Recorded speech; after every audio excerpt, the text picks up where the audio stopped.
嗱，個個話做底盤防鏽，嗱，我哋做嘅底盤防鏽咧就真材實料嘅，唔係話就咁噴一陣就以後叫底盤防鏽。嗱，呢部車就係香港嘅朋友介紹嘅，本來咧就係生晒鏽嘅，因為佢可能嗰啲水貨車咧響日本北海道嗰啲地方咧鹹氣太重，本來就廢鐵鏽。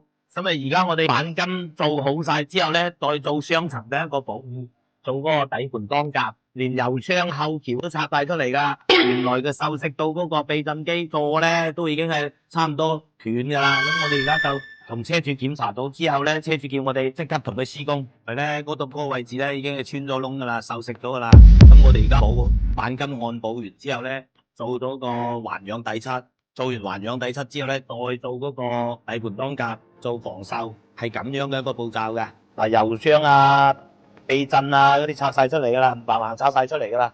嗱，呢個後橋咧，成個買翻過翻嚟咧就好貴嘅，本來佢就已經係腐蝕到爛晒噶啦。我哋而家用鈑金同佢填補翻、燒翻焊，而家就實正啦。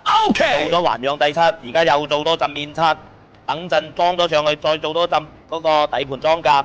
嗱，我哋就係咁繁瑣嘅，純手工製作。Later。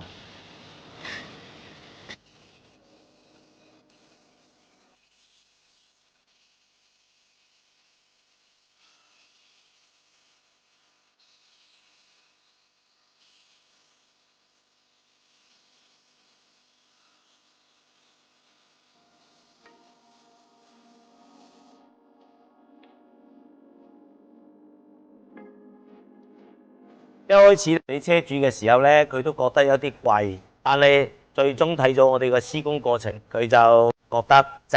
所以如果你部車都有底架要修復或者有腐蝕嘅情況咧，及時過嚟我哋嗰度，我哋為你去修復同埋做個底盤裝甲，可以更好咁保護住嗰個底盤。